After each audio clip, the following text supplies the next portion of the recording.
சங்கீதம் 147. இந்த சங்கீதத்துல சங்கீதக்காரன் ஒரு அழகான ஒரு காரியத்தை சொல்றாரு. 14வது வசனத்துல நம்ம பார்க்க போனா, நம்முடைய எல்லைகளை அவர் சமாதான மொழிகளாக மாற்றுகிறார் அப்படின்னு சொல்லிட்டு இதுல குறிப்பிட்டிருக்கிறார். நம்மளுடைய வசிக்கிற இடம் சமாதானம் இல்லாமலாக இருக்குதா? அதை என்ன பண்றாருன்னா, அவர் சமாதானம் உள்ள எல்லைகளாக மாற்றுகிற தேவனா இருக்கிறார். அது மட்டும் இல்லாம நம்மளுடைய காரியங்கள் என்னன்னா, உச்சிதமான கோதுமைகளால் நம்மளை திருப்தி ஆக்குகிறார். நம்மளுடைய அன்றாட தேவைகள், நம்முடைய சாப்பாட்டு காரியங்களை வரைக்கும் என்ன பண்றாருன்னா, அவர் திருப்தியாக நடத்துகிறார் அப்படின்னு சொல்லிட்டு இந்த வசனம் நம்மளுக்கு அழகா சொல்லுது.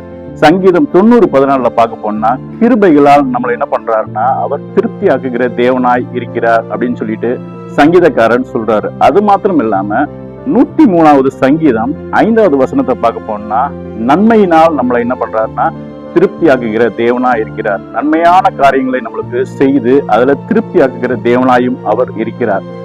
திருப்தியாக்கி நடத்துகிற தேவன், தேவைகளை சந்திக்கிற தேவன், அதுல நம்மளுக்கு மீதமான காரியங்களையும் அவர் மீதம் எடுக்கிற தேவனாயும் இருக்கிறார். நல்லதை பார்ப்போம், நல்லதை பகிர்வோம்.